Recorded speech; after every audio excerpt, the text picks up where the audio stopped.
mistrust. You have to overcome, like I said, any type of fear of rejection, and you have to let go of fear and let your guard down. Now, I'm not going to sit up here and tell you that's going to be easy, because one of the hardest things ever in my life that I had to do was let my guard down. I used to be a correction officer. I worked in the prison. I ain't trust nobody. I couldn't trust nobody when I was a correction officer and working in a prison. But that translated to my personal life too. I had trust issues like never before.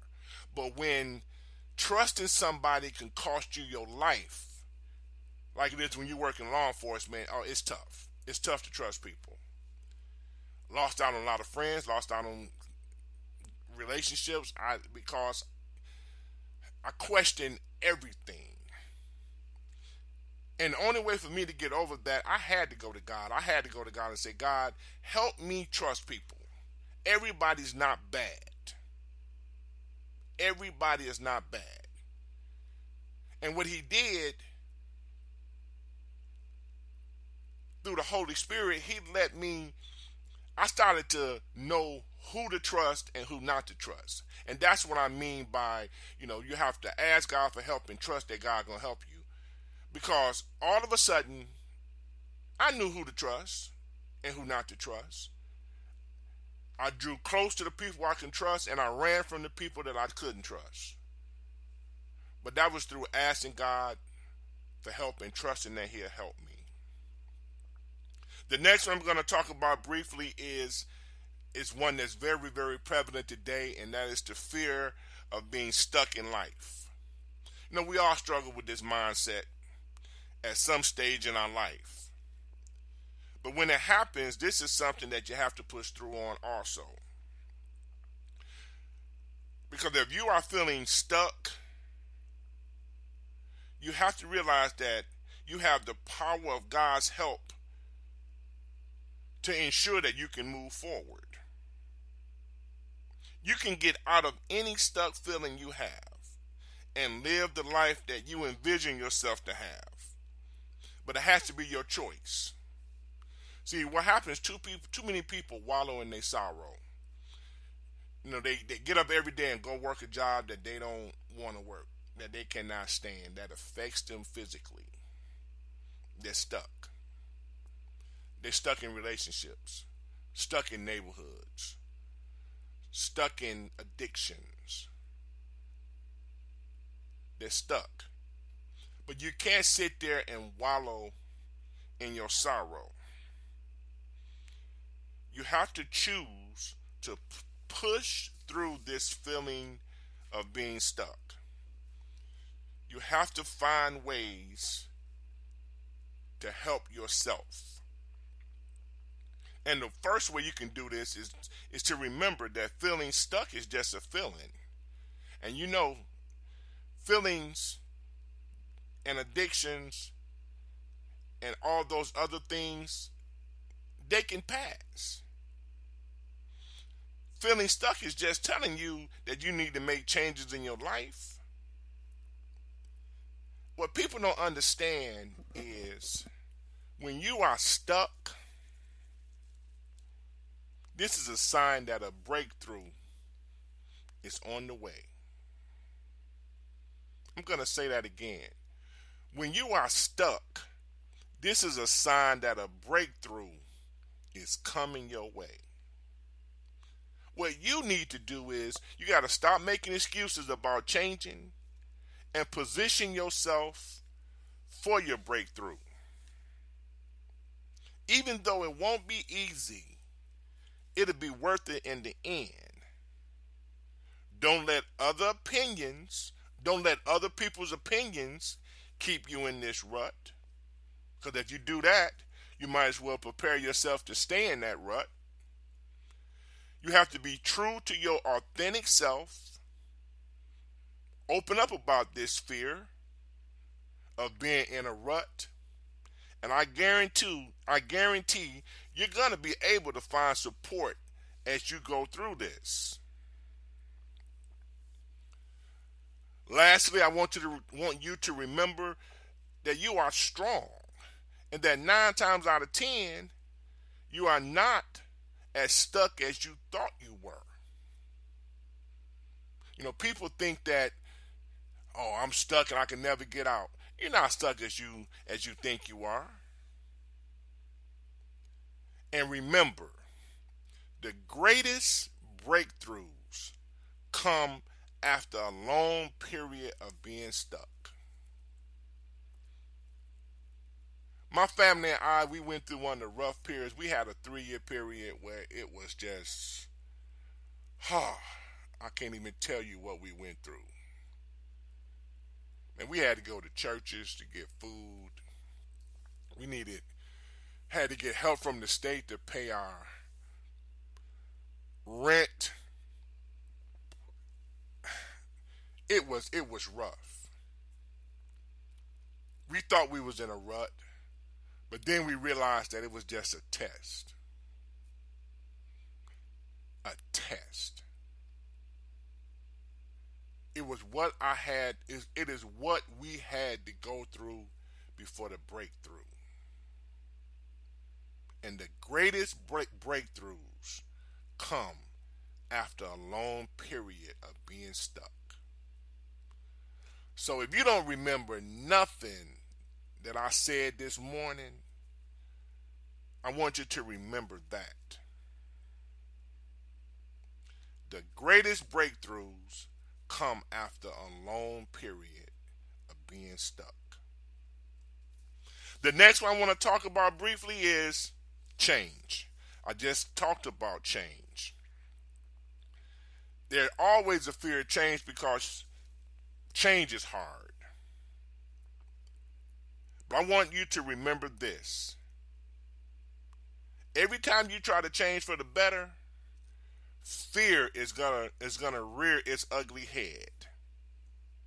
When you are growing or headed towards something positive in life, or if you are growing and headed towards something you always dreamed about, fear is gonna strike. But the best way to deal with this is to be accepting of uncertainty. We can't get around that. Life is uncertain. This is a part of life. But when dealing with uncertainty, you have to focus on the possibilities and not the problem. I'm going to repeat that.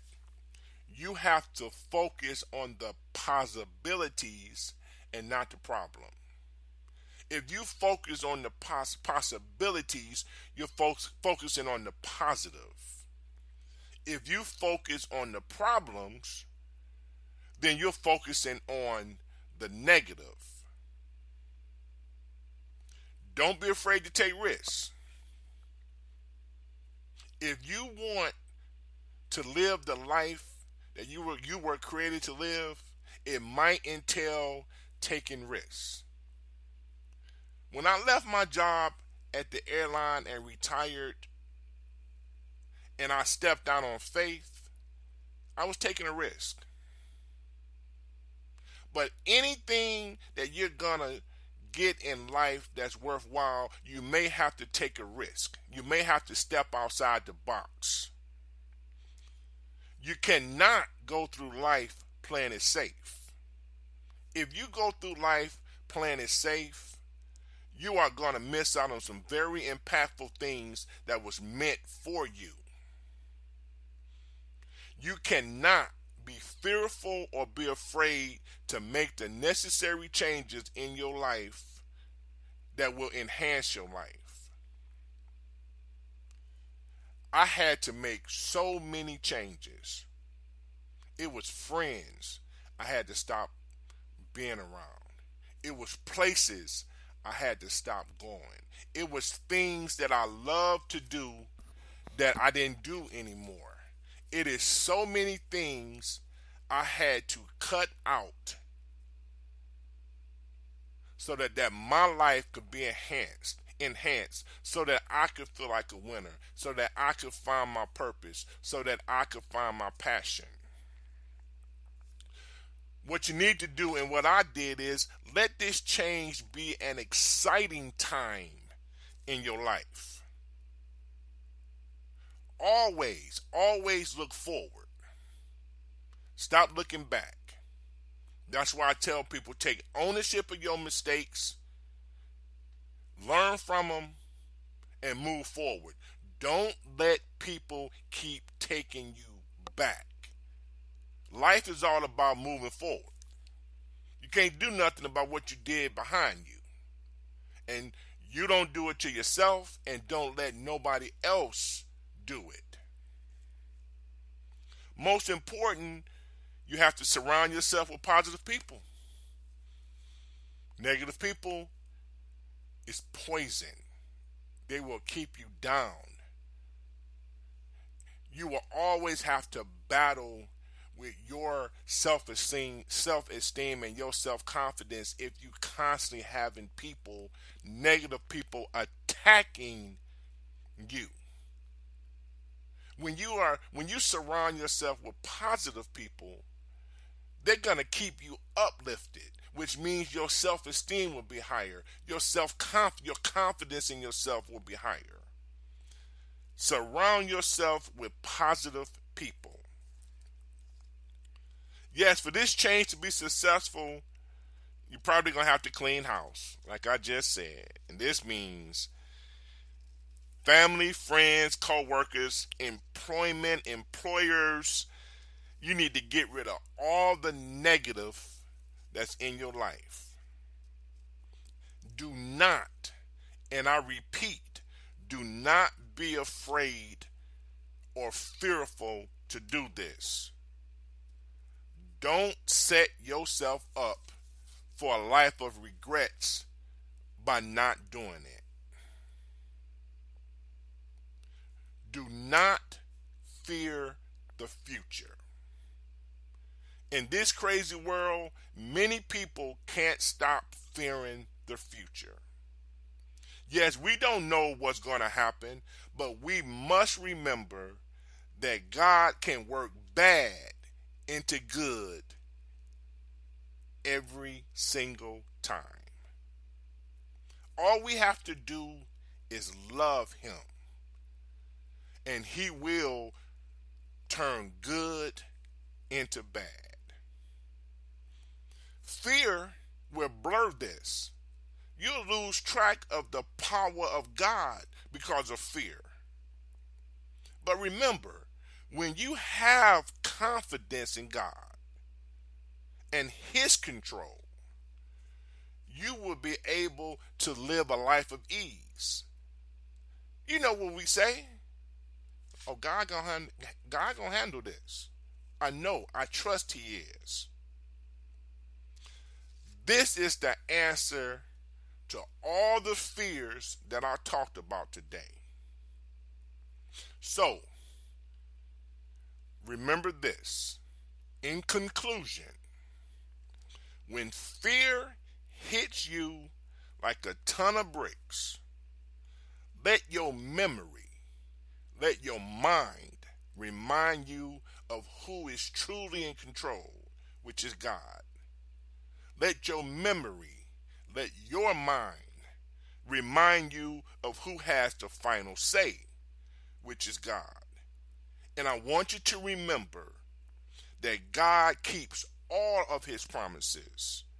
And by doing this, you will face any fear that comes your way with confidence. Thank you very much. This is the end of my show today. I will be coming on every Sunday at 8 a.m. This is Pushing Through with Paul Garwood on the Life Enhancement radio station. It was truly a pleasure. I hope you have a wonderful Sunday. If you're on the way to church, get the word out. Have them come to the website, listen to it. Hopefully I was able to help some people today. I know I helped myself, because every time I speak, I'm not only trying to help other people, I'm helping myself, because I'm an imperfect human being myself. I need help just like anybody else. But I want to thank you. This is the end of my show. Everybody have a nice Sunday and have a nice